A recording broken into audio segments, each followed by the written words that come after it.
Hello and welcome back to the reading of The Poem of the Man God, written by Maria Valtorta, Volume 1, Chapter 19. Mary and Joseph set out for Jerusalem.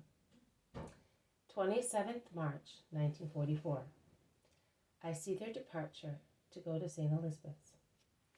Joseph has come with 2 little donkeys to fetch Mary, one for himself, the other for Mary. One of the little animals has the usual saddle with a strange gadget attached to it.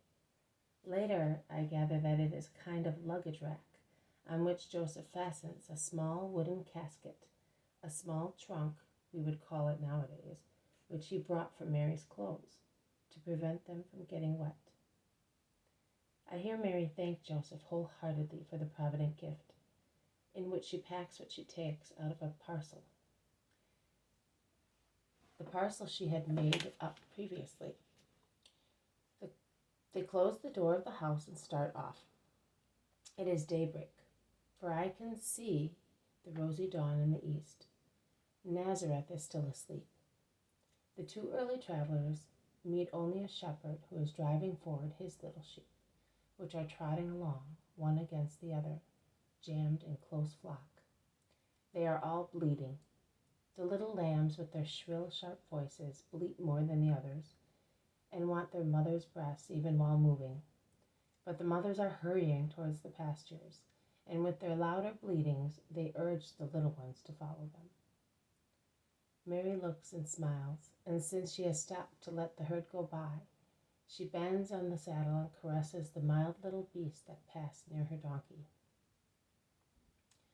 When the shepherd arrives carrying a newly born little lamb in his arms, and he stops to speak to Mary, she smiles and caresses the pinkish little face of the lamb that is bleeding desperately, and she exclaims, "It's looking for its mother.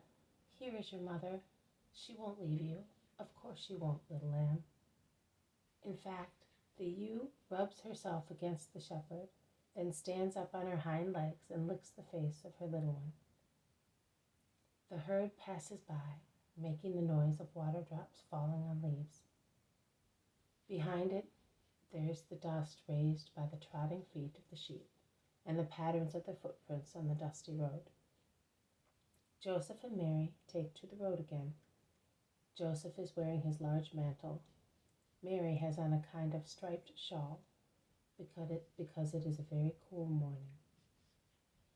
They are now in the country, and they are proceeding one beside the other. They seldom speak. Joseph is thinking of his business. Mary is following her own thoughts, and in her concentration, she smiles at them. At times she looks around and smiles at things she sees. Now and again she looks at Joseph, and then an expression of sad gravity darkens her face.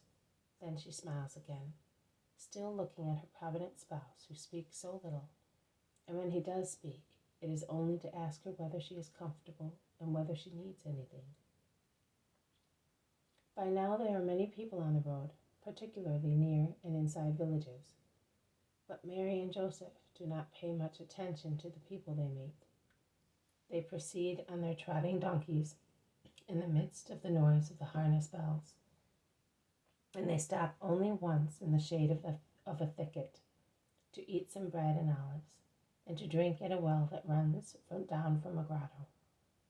They stop later to take shelter from a sudden heavy downpour from a very dark cloud. They had taken cover under the mountain against a protruding rock that protects them from most of the heavy rain. Joseph wants Mary to put on his big mantle, which is proof against water. And he insists so much that Mary is obliged to yield to the insistence of her spouse, who, to reassure her of his own immunity, covers his head and shoulders with a small gray blanket, which was on the saddle, probably the donkey's blanket. Now Mary looks like a little monk, with her face framed by the hood, and the mantle closed round her neck and covering all of her body. The shower slackens and turns into a tedious drizzling rain. Mary and Joseph start off again along a muddy road, but it is springtime, and after a short while the sun makes the journey more comfortable. Also, the two little donkeys are now trotting more happily along the road. I do not see anything else because the vision ends here. This has been a reading from the poem of the Man God, written by Maria Valtorta, Volume 1, Chapter 19, Mary and Joseph Set Out for Jerusalem. Thank you for listening. I'll see you tomorrow. May God bless you, and may peace be with you.